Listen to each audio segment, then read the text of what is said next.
এবার গুলাও পানি মগ দিয়ে পানি ইয়া গুলাও কাঠি দিয়ে গুলাও আর দিয়ে দেব না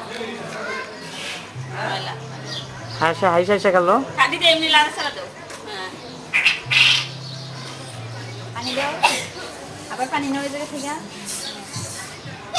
এখান থেকে নাও এই ময়লা পানি থেকে পানি নাও নিম এই যে পানি নাও এখান থেকে নিম পানি নাও পানি নিয়ে আবার গুলাও গুলাও আবার পানি নাও এই জায়গা থেকে এখান থেকে নাও এই ময়লা পানি থেকে পানি নাও নিম এই যে পানি নাও এখান থেকে নিম পানি নাও পানি নিয়ে আবার গুলাও গুলাও এমনি লাড়া ছাড়া দাও পানি দাও আবার পানি নাও এই জায়গা থেকে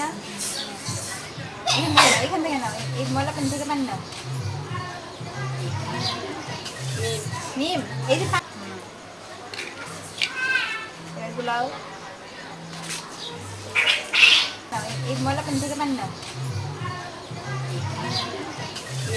নিম এই যে পানি নাও এখান থেকে নিম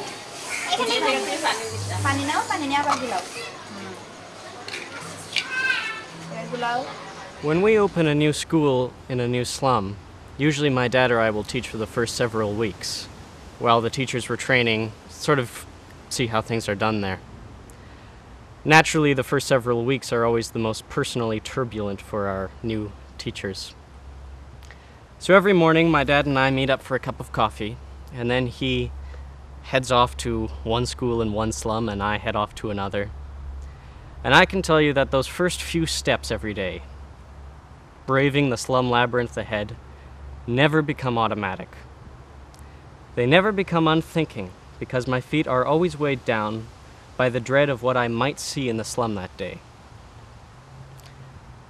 But by the end of the day, I meet up with my dad, and he's always got a smile on his face, and I've always got a smile on mine, because throughout the course of the day, we will have seen how worthwhile our efforts are made by the dedication of these women, these heroic women, determined to do all that is necessary to provide their children with an education and therefore a future.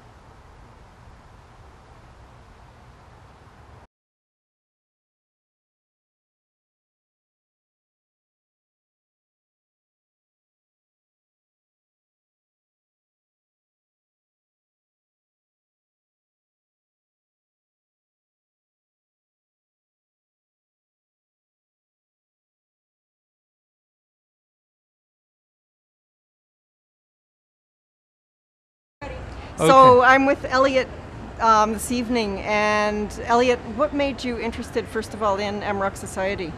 A friend of mine who's into all kinds of charitable activities introduced me to it, and like all items of that nature, I was skeptical a little bit at first, but I felt, you know, it can't do too much wrong. The worst that happens is a couple of bucks get blown, and I said that I would offer a bit of support, but I'm a bit of a cynic, so I decided to do something a little bit extra. I used the skills that I have to investigate you and your partner, because there are a lot of people with less than perfect scruples out there that are looking for money.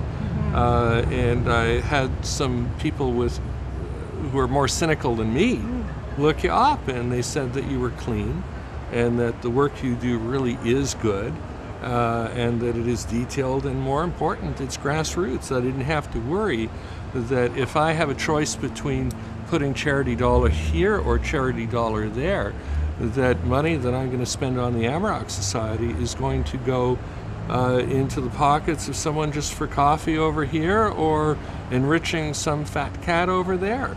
So and meeting you and finding out that my perceptions are correct makes me very, very pleased, and I'll be happy, in fact, to continue to show support as I may. That's great. So, I mean, I know we give, of all the dollars that we receive, over 90% goes over to Bangladesh, and there's the inevitable 8 or 9 to 10% that you have to pay for stamps and that sort of thing.